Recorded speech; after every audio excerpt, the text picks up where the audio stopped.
ગઈકાલે સાંજે મુંબઈમાં વાતાવરણમાં પલટો આવ્યો હતો। વાવાઝોડાના કારણે અનેક હોર્ડિંગ્સ ધરાશાયી થયા હતા, જેમાં અનેક લોકોના મૃત્યુ પણ થયા છે।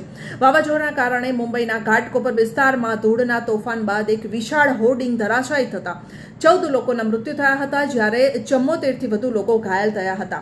15,000 સ્ક્વેર ફૂટથી વધુના આ હોર્ડિંગ્સનું નામ લિમ્કા બુક ઓફ રેકોર્ડ્સમાં પણ નોંધાયેલું છે। જોકે હવે અધિકારીઓનું કહેવું છે કે આ મ્યુનિસિપલ બોડીની પરવાનગી વિના કરવામાં આવ્યું હતું। આમ ગઈકાલે ભારે વાવાઝોડાના કારણે હોર્ડિંગ્સ પડી જતા અનેક લોકોના મૃત્યુ થયા હતા। વધુ જ આવી માહિતી માટે જોતા રહો નેતા 5।